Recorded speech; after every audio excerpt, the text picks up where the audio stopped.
Mix by happy digital recording studio Chanpatia.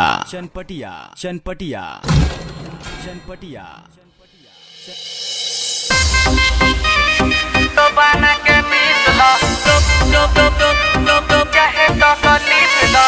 Presented by Unique Films. Unique Films. Unique चाहे तो लीप लो,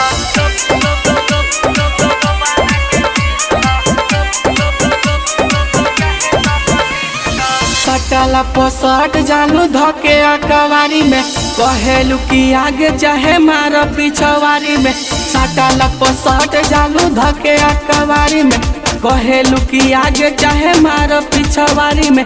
आज भर चीखला जो बना के मिसला, जो बना के मिसला, जो बना के मिसला। एही रे उमरिया में चाहे तो कलीफ दो, चाहे तो कलीफ दो, चाहे तो कलीफ दो।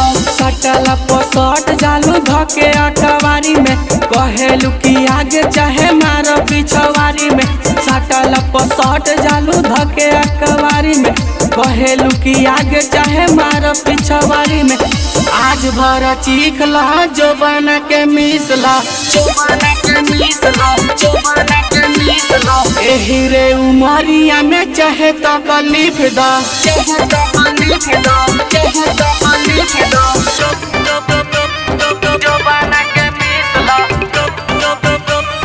चाहे तो Music leap low. by AB Gupta. Happy Digital Recording Studio. अब तो उमर बा लेवे दलहार हो, हमारो जवनिया करे इंतजार हो। अब ही तो उमर बहा लेवे दलहार हो, हमारो जवानिया करे इंतजार हो। आज भर चीखला जो बना के मिसला, जो बना के मिसला, जो बना के मिसला। एही रे उमरिया में चाहे तो कलीफ दो, चाहे तो कलीफ दो, चाहे तो कलीफ दो। सटला पसट जालू धके अकवारी में कहेलू की आगे चाहे मारो पिछवारी में। सटला पसट जालू धके अकवारी में कहेलू की आगे चाहे मारो पिछवारी में।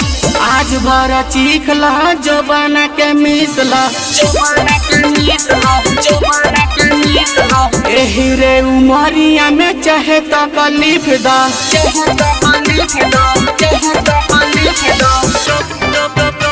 तो बना के पीस लो, चाहे तो Music leap low. by AB Gupta. Presented by Unique Films. Ankit अकेला काहे करे गुमान हो, से जिया पर आवते ही छुए समान हो। अनकित अकेला काहे करे गुमान हो, से जिया पे आवते हैं छुएला समान हो। आज भर चीखला जो बना के मिसला, जो बना के मिसला, जो बना के मिसला। एही रे उमरिया में चाहे तो कलीफ दो, चाहे तो कलीफ दो, चाहे तो कलीफ दो। कर बरदास अभी रात बाटे बाकी, रात भर होई आज से जिया पाकी। कर बरदास अभी रात बाटे बाकी, रात भर होई आज से जिया पाकी। आज भर चीखला जो बना के मिसला, जो बना के मिसला, जो बना के मिसला। एही रे उमरिया में चाहे तो कलीफ दो, चाहे तो कलीफ दो, चाहे तो कलीफ दो। Mix by happy digital recording studio Chanpatia.